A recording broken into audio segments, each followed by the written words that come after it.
Open the podcast bay door as hell.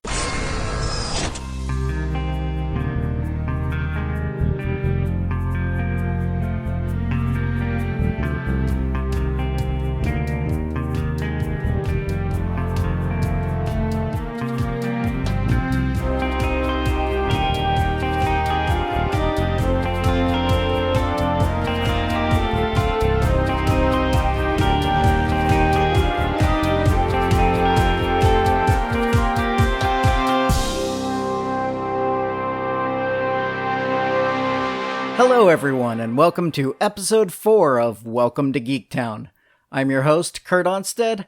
I've been a proud geek all my life, being into role-playing games, sci-fi, fantasy, and especially superheroes and comics. And I want to help others join me in those pursuits.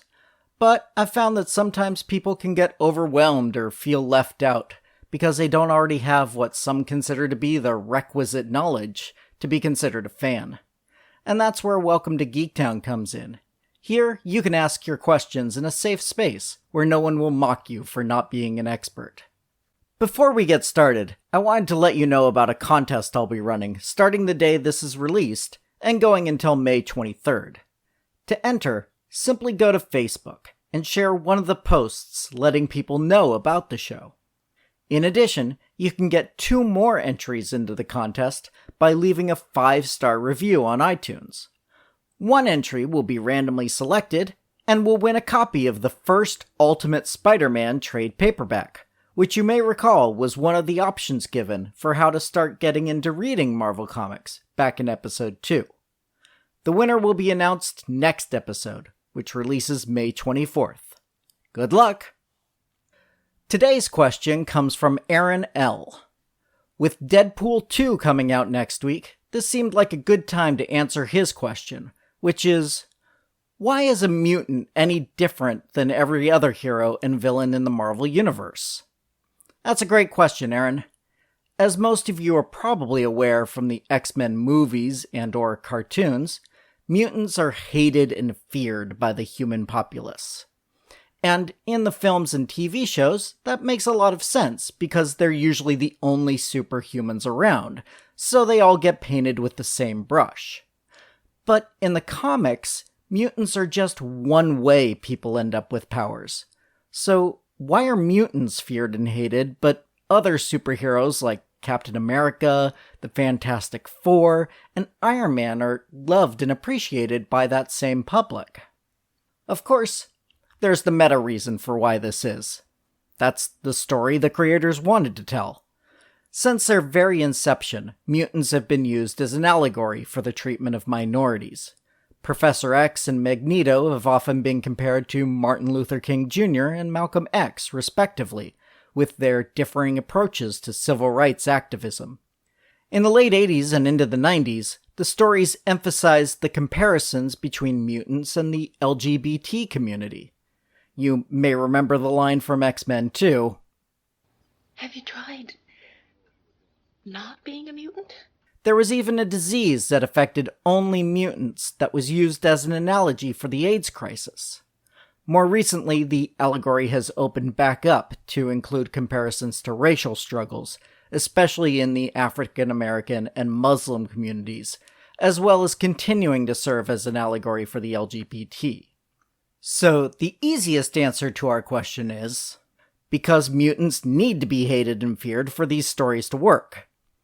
But that's basically saying, because we said so, that's why.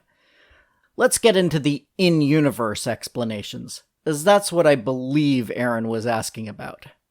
And we'll start in on that right after this. There's lots of ways to get Welcome to Geektown and all of your other favorite podcasts. I'd like to recommend using the Podcast Republic app. It's available in the Google Play Store and is a fantastic app that allows you to get this and any other podcasts you're interested in directly onto your Android device. You can search for titles of podcasts or check out their curated lists and/or featured podcasts to find all the new ones you may have never heard before. Then, select them as your favorites, and they'll all be just a click away. Again, that's the Podcast Republic app, available on your Android device. Be sure to check it out and add Welcome to Geektown to your favorites to get every new episode as it comes out. Now, back to the show. In order to understand what makes mutants so different, let's start out by discussing the basic origin story options for Marvel characters. There's the technological/science gone right characters. Those are people who built suits like Iron Man, or are the results of careful scientific rigor in creating a superhuman, like Captain America.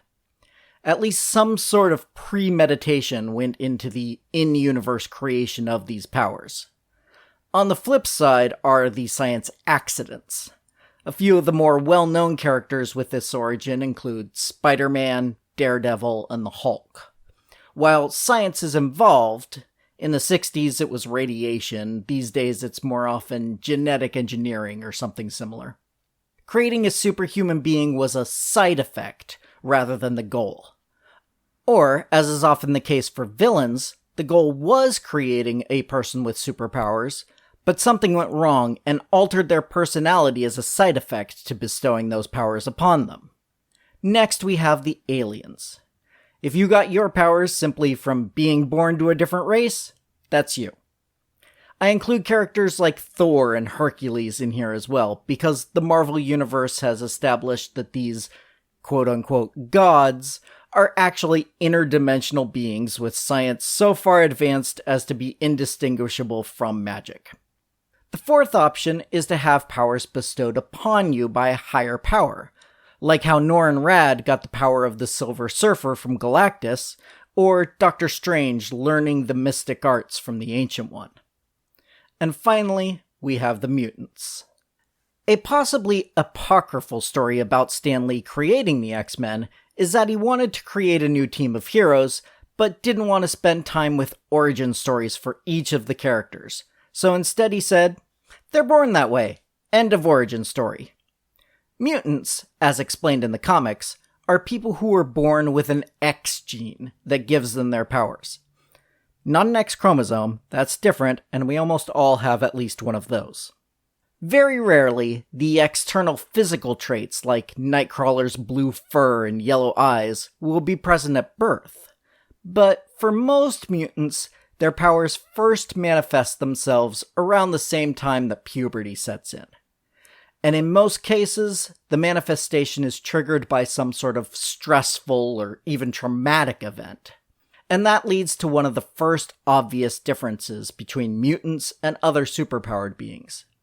Due to the sudden and unexpected appearance of their powers, which are often destructive in nature, mutants tend to accidentally cause damage or even harm to those around them when they first discover their abilities.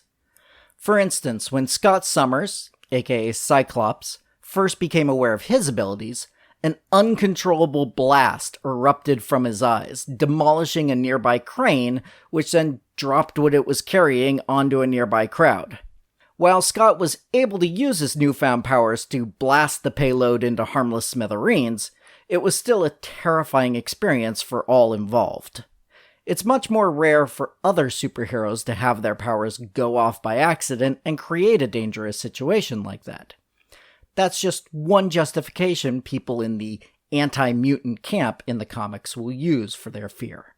The most common explanation, however, relates to Darwinism and evolution.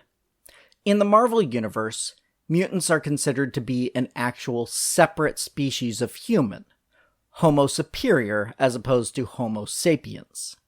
The anti-mutant faction, or pro-humanity as they usually prefer to call themselves, make this comparison.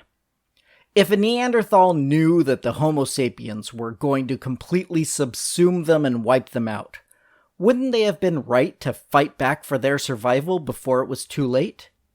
These people are scared that mutants will become the dominant life forms on Earth, and that Homo sapiens will be lost to time, as the Neanderthals were way back when.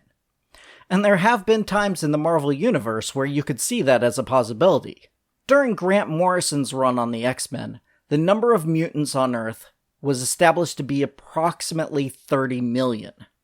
While that's a small portion of the 7 billion people alive, less than 1% even, The growth from when mutants first became known to the general public to that many being around could be seen as evidence for mutants taking over as the dominant species, especially with the extraordinary powers most of them have.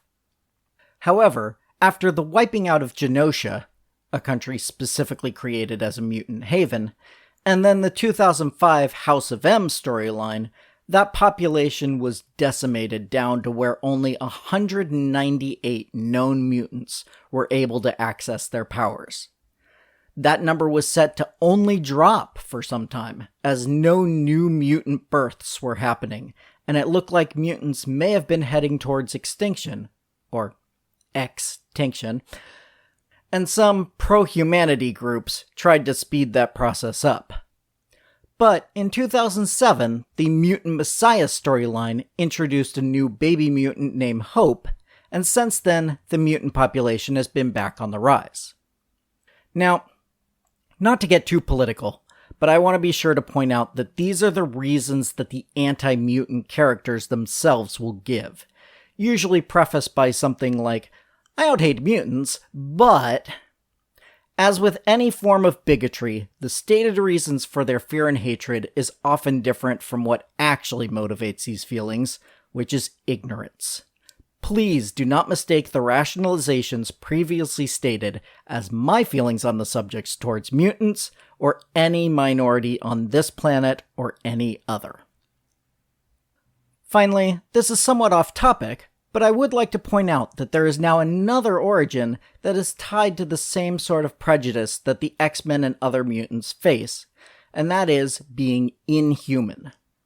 I touched on Inhumans in our last episode because they were important to Thanos' story. But to sum up, there's some humans that have a different race, known as Inhumans, somewhere back in their ancestry. Recently, a Terrigen cloud was released into the atmosphere, which activates Inhumans' powers, including these humans with traces of Inhuman DNA left behind. When exposed to the mist, they will cocoon up, and sometimes the release out of the cocoon comes with an explosion of power. For that reason, and the other reasons why all minorities are preyed upon, these new humans, as they're called, are often subject to the same prejudices that mutants face. Although Marvel tends to deny this when asked, it's strongly believed that since Fox still owns the movie rights to the X-Men and their ilk for now, Marvel wanted to create characters facing the same issues as mutants, but that could be added into their cinematic universe more freely. So Aaron, I hope you're happy with the answers I've provided as to why the mutants are treated so differently in the comics from their superpowered brethren. How about the rest of you? Do you have questions about comics characters, storylines, the industry, or other geeky topics like board games, role-playing, sci-fi, fantasy, and so on? Or would you like to, well, actually, me about this or any previous episode? If so, please send me an email at welcometogeektown@gmail.com.